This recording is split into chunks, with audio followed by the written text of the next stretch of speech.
మన ప్రియతమ నాయకులు రాహుల్ గాంధీ గారు, ప్రియాంక గాంధీ గారు వస్తున్న శుభ సందర్భంలో మన ముఖ్యమంత్రి రేవంత్ రెడ్డి గారి నాయకత్వంలో ఏర్పాటు చేసినటువంటి ఈ సభకు వచ్చి వివిధ హోదాల్లో ఆసీనులైనటువంటి వేదిక మీద ఉన్నటువంటి పెద్దలకు, మరి తెలంగాణ నలుమూలల నుంచి విచ్చేసినటువంటి నాయకులకు, కార్యకర్తలకు, పత్రికా సోదరులందరికీ కూడా నా హృదయపూర్వక నమస్కారం. మన తెలంగాణ మేనిఫెస్టో ఈ ప్రాంతం నుంచి ప్రవేశపెట్టి మరి మీ అందరి ఆశీస్సులతో 6 గ్యారంటీల మీద నమ్మకంతో టీఆర్ఎస్ ప్రభుత్వం మీద ఉన్నటువంటి అపనమ్మకంతో కాంగ్రెస్ పార్టీని అధికారంలోకి తీసుకొచ్చిన విషయాన్ని ఈ సందర్భంగా గుర్తు చేస్తా ఉన్నాను. 9.5 సంవత్సరాల అహంకార పాలనకు చరమగీతం పాడి ఇందిరమ్మ పాలన తెచ్చుకున్న ఘనత ఈ తెలంగాణ రాష్ట్ర ప్రజలది అని చెప్తా ఉన్నాను. 100 రోజుల్లోనే 5 గ్యారంటీలను అమలు చేసి అన్నింటినీ కూడా కేబినెట్లో ఆమోదం పొంది ఎలక్షన్ల తర్వాత మిగతా గ్యారంటీలను కూడా మీ ముందుకు రేవంత్ రెడ్డి గారి నాయకత్వంలో ఈ కాంగ్రెస్ ప్రభుత్వం, ఇందిరమ్మ ప్రభుత్వం తీసుకురాబోతుంది అని చెప్పడానికి నేను గర్వపడతా ఉన్నాను. ఈరోజు 200 యూనిట్ల కరెంట్ ఫ్రీ కానీ, 500కు గ్యాస్ సిలిండర్ కానీ, మహిళల్లో ఉచితంగా బస్సు ప్రయాణం కానీ, ఇటువంటి కార్యక్రమాలన్నీ ఇప్పటికే మనం అమలు చేసి ఉన్నాము. మరి ఈ విధంగా అమలు చేసిన సందర్భంలో ప్రజల్లో కాంగ్రెస్ పార్టీ మీద ఉన్నటువంటి ప్రేమతోటి ఈరోజు టీఆర్ఎస్లోంచి కానీ, బీజేపీలోంచి కానీ పెద్ద ఎత్తున నాయకులు వచ్చి కాంగ్రెస్ పార్టీలో చేరుతున్న సందర్భంలో మరొక పక్క కేసీఆర్కి, ఒక పక్క కేటీఆర్కి అటు అధికారం పోయింది అనేటువంటి ఫ్రస్ట్రేషన్లో ఒక పక్క ఉంటే, ఈరోజు బీఆర్ఎస్ పార్టీ పూర్తిగా ఖాళీ అయిపోతున్నటువంటి ఫ్రస్ట్రేషన్ ఇంకొక పక్క ఉంది.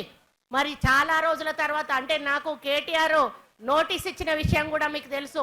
నేను ఏమీ మాట్లాడలేదు ఆయన గురించి. అయ్యా, న్యూస్ ఇట్లా వస్తూ ఉన్నాయి, నువ్వు ఇట్లా చేసినావు, మరి హీరోయిన్లను బ్లాక్మెయిల్ చేసినావు అనేటువంటి ఒక మాట చెప్పినందుకు మరి నాకు నోటీస్ పంపిండు కేటీఆర్. ఇదే వేదిక మీద నుంచి అదే కేటీఆర్ని అడుగుతా ఉన్నాను. నిన్న మీ అయ్య ప్రెస్ మీట్ పెట్టినప్పుడు నువ్వు ఎడో పక్క రెండో మనిషిగా కూర్చొని ఉన్నావు. నీ అయ్య ఎటువంటి మాటలు మాట్లాడిండో ఒక్కసారి నువ్వు నీ చెవులతో విన్నావా అని అడుగుతా ఉన్నా. కుక్కల కొడుకులారా అని తిడితే ఎవరు తిడతా ఉన్నావు కేసీఆర్ అని చెప్పి నేను అడుగుతా ఉన్నాను. తెలంగాణ మహిళలను తిడుతున్నావా? కొడుకులు అంటే, కుక్కల కొడుకులు అంటే ఆడవాళ్ళందరినీ కూడా కుక్కలు అని తిడుతున్నావా అని చెప్పి ఈ సందర్భంగా నేను అడుగుతా ఉన్నాను.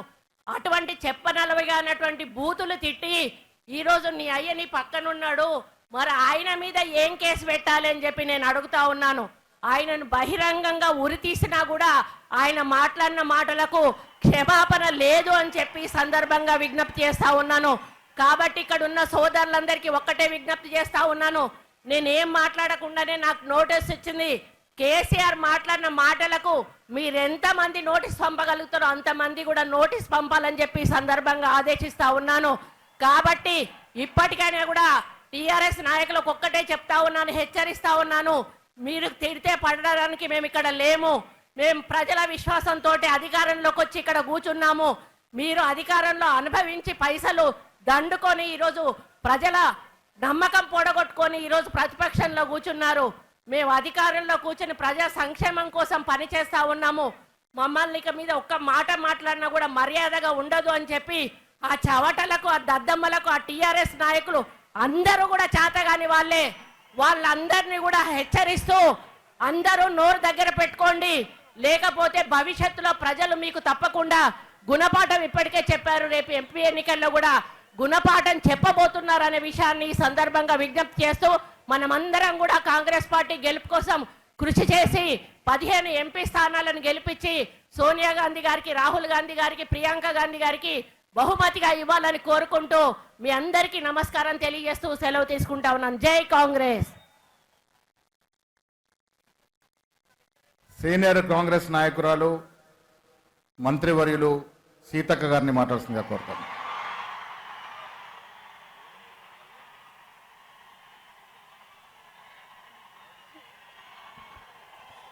మండు టెండలను సైతం లెక్క చేయకుండా మన నాయకుడు త్యాగాల వారధి, త్యాగాల వారసత్వాన్ని మోస్తూ ఈ దేశం కోసం పాటుపడుతున్నటువంటి రాహుల్ గాంధీ గారు వస్తున్నటువంటి ఈ జనజాతరకు జైత్ర యాత్రలా కలిసి కదిలి వచ్చినటువంటి మా అక్కలకు, అన్నలకు, తమ్ములకు, పెద్దలకు పేరు పేరు నా పాదాభివందనాలు తెలియజేస్తా ఉన్నాను.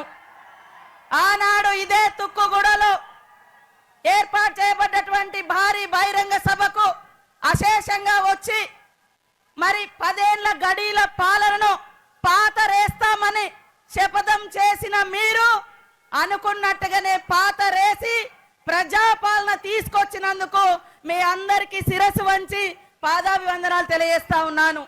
వేదిక మీద ఉన్నటువంటి పెద్దలకు, పత్రికా మీడియా సోదరులకు అందరికీ నమస్కారాలు. ఇవాళ బీజేపీ బీఆర్ఎస్ కూడబలుక్కొని గత 10 సంవత్సరాలు కాంగ్రెస్ పార్టీని అంతం చేయాలని కలలు అన్నారు. కానీ రాష్ట్రంలో ఉన్నటువంటి ప్రజలు వాళ్ళ యొక్క కలల్ని కల్లలు చేస్తూ ఇందిరమ్మ రాజ్యాన్ని తీసుకొచ్చిండ్రు. ఇవాళ నేను ఒక్కటే కోరుతా ఉన్నా, ఒక్కటే ఒక అప్పీల్. 34 సంవత్సరాలు కావస్తుంది ఇవాళ రాజీవ్ గాంధీ గారు చనిపోయి. ఆనాటి నుండి ఈనాటి వరకు ఆ కుటుంబం, ఇందిరమ్మ కుటుంబం, రాహుల్ గాంధీ గారి కుటుంబం దేశం కోసం నలుదిక్కుల తిరుగుతూ ప్రజల హక్కుల కోసం పాటుపడుతున్నారు, పోరాడుతున్నారు, ప్రజాస్వామిక హక్కులను కాపాడుతున్నారు తప్ప ఒక్క పదవి కూడా వారు ప్రధానులుగా గాని మంత్రులుగా గాని కాలేదు. దయచేసి ఇక్కడున్నటువంటి కార్యకర్తలు, నాయకులు అందరూ ఆలోచించండి. ఒక్క అవకాశం రాహుల్ గాంధీ గారిని ప్రధానమంత్రి చేయడం కోసం ప్రతి ఒక్క కార్యకర్త ఈ రాష్ట్రంలో ఉన్నటువంటి 17 ఎంపీ సీట్లను గెలిపించి ఆ కుటుంబంలో రాహుల్ గాంధీ గారిని ప్రధానమంత్రి చేయాల్సినటువంటి బాధ్యత మన మీద ఉందని నేను తెలియజేస్తా ఉన్నాను. ఇవాళ దేశంలో ఉన్నటువంటి ప్రజలకు ఇల్లు కావాలని కొట్లాడుతుంటే ఇవాళ బీజేపీ వాళ్ళు ఏం చూపిస్తున్నారు? మరి ఈడీ కేసులు పెడతారు. మరి వారు చెప్పినటువంటి 2 కోట్ల ఉద్యోగాలు ఇస్తాం సంవత్సరానికి అని చెప్పారు మోడీ గారు. ఆ లెక్కన 20 కోట్ల ఉద్యోగాలు రావాలి దేశంలో. ఉద్యోగాల గురించి అడిగితే అయోధ్యను చూపెడుతున్నారు, అయోధ్యలో ఉన్న రాముని చూపెడుతున్నారు. 10 ఏళ్ల అభివృద్ధి ఏదయ్యా అని మోడీ గారిని అడిగితే ఢిల్లీ నుంచి అభివృద్ధికి నిధులు ఇవ్వడం లేదు కానీ అక్షింతలు మాత్రం పంపిస్తున్నారు. అక్షింతలు ఇంటింటికి వచ్చినాయి కానీ మీరు గల్లీలలో పోయి అడగండి, బీజేపీ వాళ్ళు మీకు ఇల్లు ఇచ్చిరా, ఉద్యోగం ఇచ్చిరా? మరి ఇంకా జన్ ధన్ ఖాతాలు ధన్ తెరవండి అన్నాడు, 15 లక్షలు ఇచ్చిండా? మరి ఏం చేసిండంటే 10 సంవత్సరాలలో మరి మోడీ గారి పాలన గురించి చెప్తే రాస్తే రామాయణం అంత అవుతుంది, చెప్తే భారతం అంత అయితే తప్ప వికసిత్ భారత్ అంట. వికసిత్ ఎక్కడుందయో మీరు చేసిన విద్వేషపు కుట్రలతోటి ఈ దేశాన్ని భారతీయ జనతా పార్టీ విద్వేషపు కుట్రలతోటి, విధ్వంసాలతోటి భారతదేశాన్ని బందీ చేసిర్రు. కానీ మన రాహుల్ గాంధీ గారు పేదల పెన్నిది, ప్రేమల సన్నిధి, త్యాగాల వారధి రాహుల్ గాంధీ గారు. కన్యాకుమారి నుంచి కాశ్మీర్ దాకా పాదయాత్ర చేసినటువంటి మహానాయకుడు.